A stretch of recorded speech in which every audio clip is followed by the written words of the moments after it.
situation has not changed. Declarations. So missile fire. Instead of shooting at these heavy footmen in the middle here, I think instead these bowmen would in fact engage this bowman. All three of them are going to shoot at that guy, and then these two are shooting at one guy over there to keep it simple. Movement. Movement is simultaneous. So these men, these heavy footmen, do manage to move another inch up. Yeah, I think we're going to have the two pikemen on one, because these are heavies with pike, and then we're going to have two light on one. But they're still in the front, so these guys are constricted because the ford is between these rocks here. They're between a rock and a hard place, literally. That's it for movement. I don't think I need to move anything else at this point. Missile fire. So these ranges, because nobody moved, should be fairly easy to figure out. So this guy, 8 or less. It's a hit. This does hit. That one was a miss. This one's a miss. Similar thing here. So this is going to be less than 8, because that's close range. Rolls a 7. That's going to be a hit.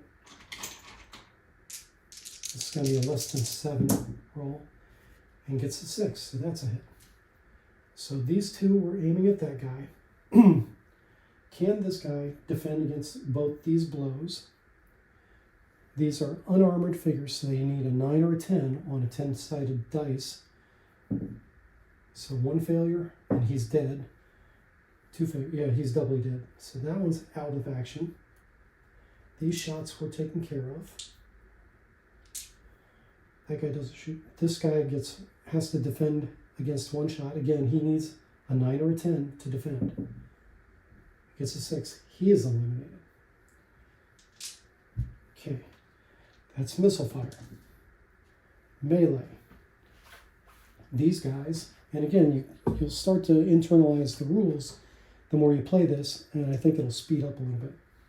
So let's handle the simple situation. This heavy footman versus 2 light footmen. They effectively, he was slogging around. They had more freedom of movement to move into contact. I'm going to say that the goblins on both sides are the attackers, so we're going to simplify that. And now these guys are 1s, right? They're light footmen, so they need a 1 to hit. So we're going to handle these two and see if we get any hits. No hits.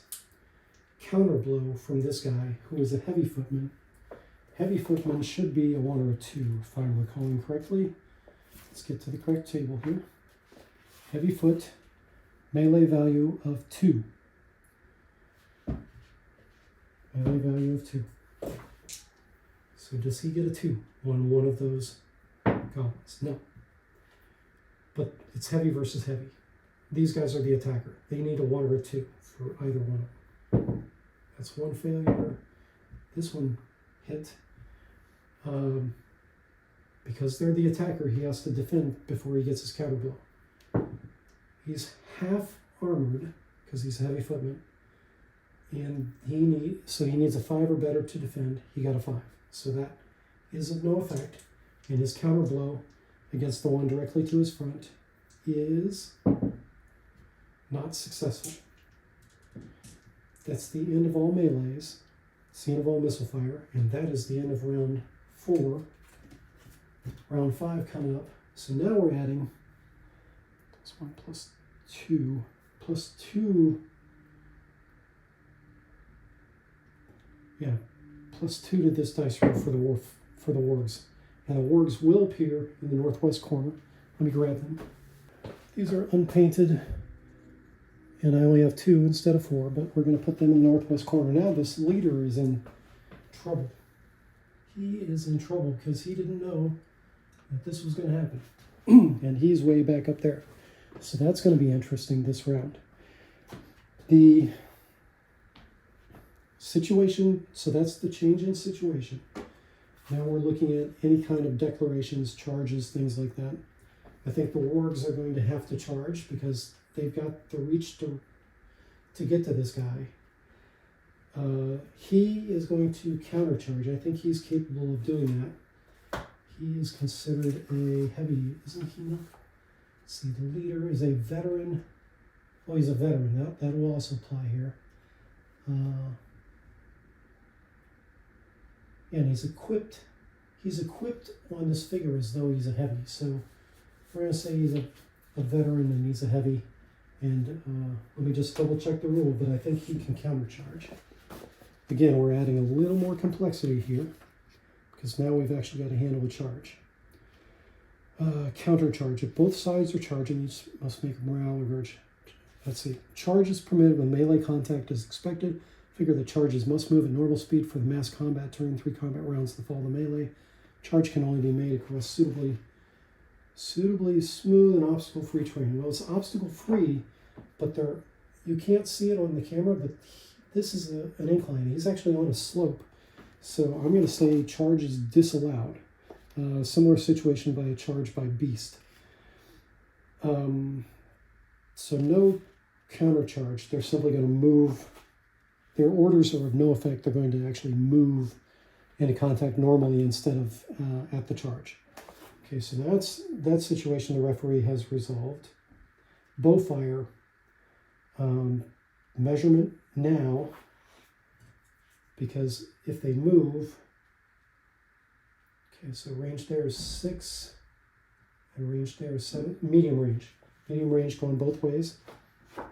So we understand that. And there's nothing else to handle here. So we kind of understand how the combat's going to play out now.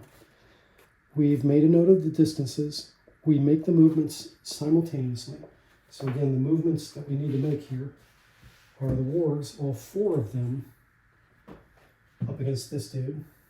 Let's see, the wargs, what rate of movement do they have?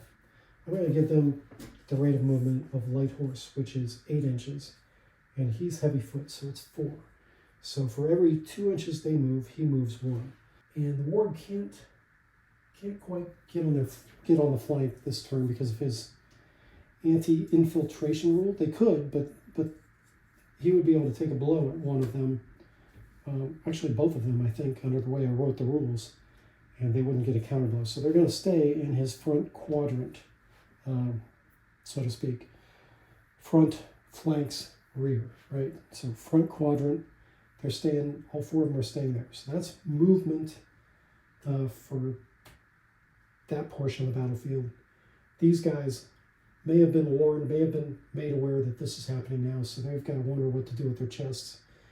These bowmen are going to move up to there, and this guy's going to move 3 3/4 inches like we're used to seeing here. So he can move actually up to the bank. We're going to be shooting point blank next time. Well, close range next time. So that's that movement. These guys are stuck. These guys are staying here for now because I don't think they're aware of the wargs. I don't think they would be. Looking at the board, they just know their leader has moved off a little bit. And they're more concerned with what's going on in the front. Okay, so that's movement. Missile fire. So they were all, did I say medium for that? Yeah, that was medium for all of them. So instead of a 7, they need a 7. Yeah, 7. So you need less than 7. So less than 7 for this guy. No. Less than 7 for this guy. Yes. Less than 7 for this guy. No. Defensive roll for this guy. 5. He's unarmored. He needs a 9 or a 10. No. He's dead. That's it for missile fire. The men are stuck, so I'm going to put them on the defensive. Goblins go first. 2 goblins in front of this heavy footman. They need a 1 because they're lights. Neither of them hit. 2 heavies versus the heavy footman. They need 1 or 2. They don't hit. The heavy footman going back at the heavy foot. Miss. Heavy foot versus light. Hit on 1 of them. Light has to defend, needs a 9 or a 10 to defend. Gets a 9. Look at that. No effect on the melee. Okay, that's the end of turn 5. Oh, aside from the melee with the wargs. Wargs, we're going to treat these as light horse. And we're treating him as a veteran, as a heavy footman veteran. So let's take a look here. So, veteran. I think veteran. I had something in the rules about veterans. Veterans on missile fire modifier, yes. Veterans in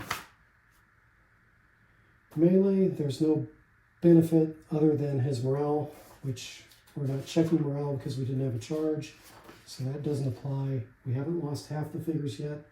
No morale checks really apply. So it's going to be light horse, which has a melee value of 2 for the wargs, and heavy foot, which has a melee value of 2. So the wargs get 4 attacks. So if they get a 1 or 2 on any of these, they hit. 2 of them hit. The wargs move faster. I'm going to say that they get the, and they came from behind. I'm going to say they're the attackers, right? So he has to defend against this. He is considered heavy foot, which is, again, armor value of 4, so 5 through 10, and he'll be okay for both of these. 5, he's good. 4, he is not good. Now, should I give him the chance to take multiple blows? I'm not going to do that at this point. We're just going to say he's a normal man, and he is wiped out by this surprise warg attack. That's the end of the combats for round number 5. Moving to round number 6, we've got no change in conditions. And I think you can see now kind of how this plays, but it would be nice to get a charge going here. I don't know that we're going to get to that point, but it's not looking good for the men, is it? They've lost their archers, their leader, their 2 horsemen. Their men are muddled up here in the middle, and they're about to be attacked by 4 wargs in the rear. So I think at this point, it looks like it's going to go to the goblins. So I think I'm going to just hang it up here and play out the rest of this by myself.